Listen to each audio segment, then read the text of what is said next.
Hi everyone, Ben Packer coming to you from the Old City of Jerusalem at the Jerusalem Heritage House with our This Week Today current events from Israel. We're taking a break from the Zoom right now. We're going to try out doing this recording that we're going to put on YouTube, so that's how we're going to try to do it. We'll see how it goes, and you'll let us know what you think. So this week in Israel, the main issue is sovereignty.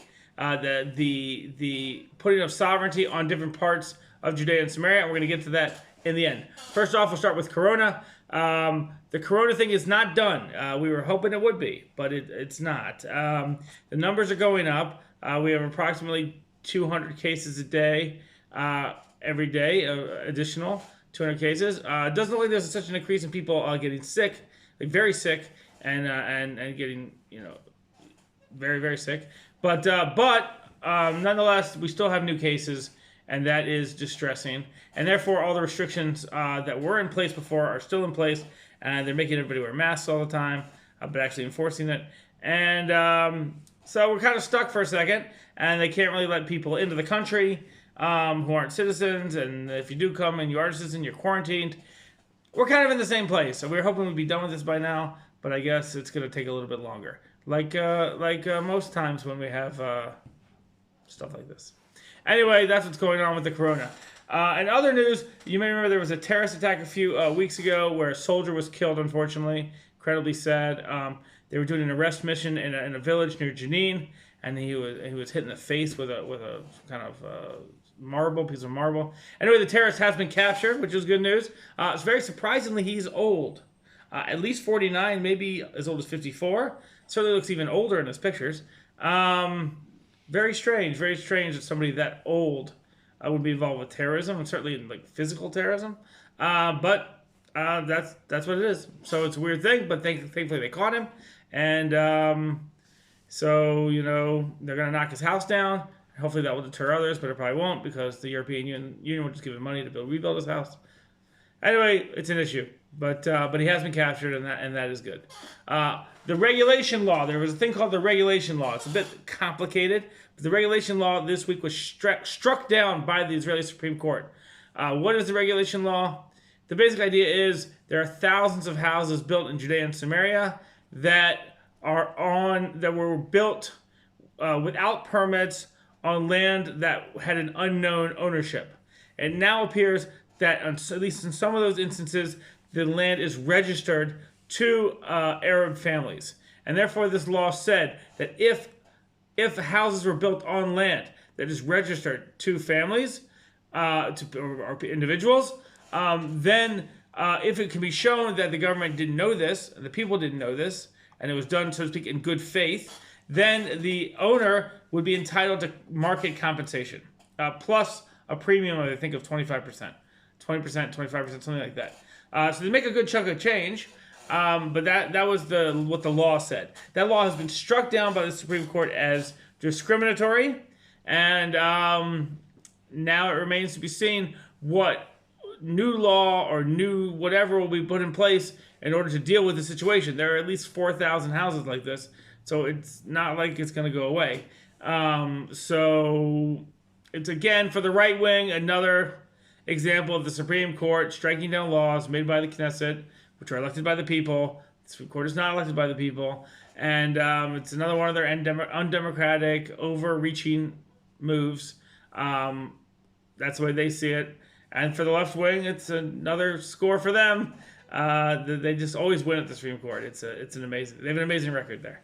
Anyway, so moving on to the major issue of the night, which is the thing of sovereignty. So if people have been following, there is the Trump Plan of the Century. And the Trump Plan of the Century calls for Israel to apply sovereignty to parts of Judea and Samaria. Before the plan was announced, Prime Minister Netanyahu had already said that first he was going to declare sovereignty to the Jordan Valley and all the Jewish communities in the Jordan Valley. Later, he said that he was going to apply sovereignty to all Jewish communities in Judea and Samaria. The Trump plan calls for him to apply sovereignty to all the communities in Judea and Samaria, but on only 30% of the land.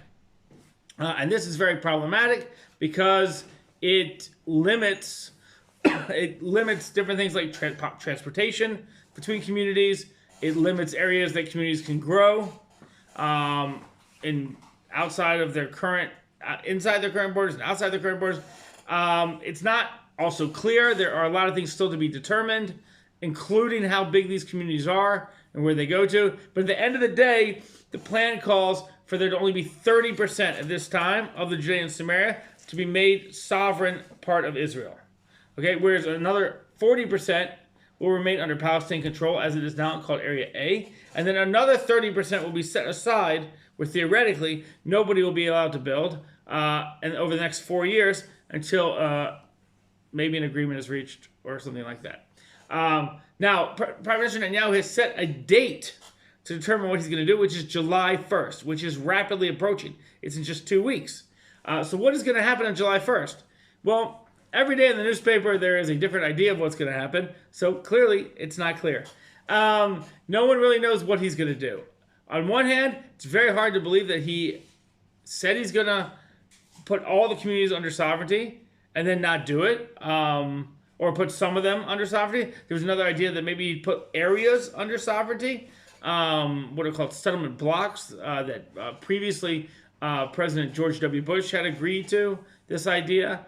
So it's really very unclear. However, this has not stopped the left from going totally wild against this thing. Not just the left in Israel, the left in America, Europe, of course, AIPAC, all these different things. They're all screaming and hollering as if they matter at all. Like, it's crazy. Like, they don't matter at all. Prime Minister Netanyahu was elected by certain people who don't care what those people think. That's why they elected him. They didn't like, none of those people liked Netanyahu the day before the election, and none of them liked him the day of the election, and none of them are going to like him when he goes home. So that's just the way it is. So I don't know why anybody thinks anybody cares what they think. It's bizarre. It's arrogance to the extreme. So everyone's all crying and screaming and hollering about how we can't do this, we can't do this, we can't do this.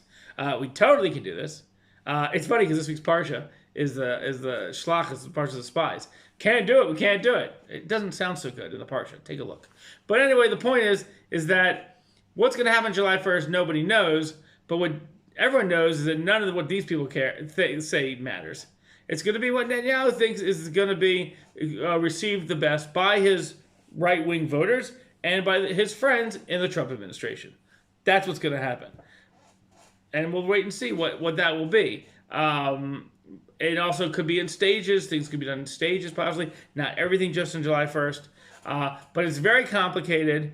It's not simple. Of course, on the right wing, there are people who are very opposed to the idea of establishing a Palestinian state, which is one of the main components of the Trump peace plan. So there's a lot of backlash on the right against that idea. Not so surprising. So again, that wouldn't happen anyway unless the Palestinians accomplished all kinds of things that is very doubtful they would ever accomplish, either because they can't accomplish it or because they just don't want to accomplish it, like recognizing Israel as a Jewish state.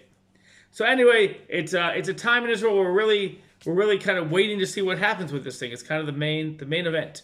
Everything else leading up to that, it's kind of like a warm-up. And that's the main event, scheduled for July 1st. And what's going to happen is anybody's guess. But I think that it's safe to say Israel will be stronger after July 1st. I think that's safe to say. And hopefully the people who have been screaming and hollering will realize how irrelevant they are, or at least start to realize how irrelevant they are after July 1st. So I hope you enjoyed this new idea that we tried out here. Let us know, and Shabbat Shalom from Jerusalem.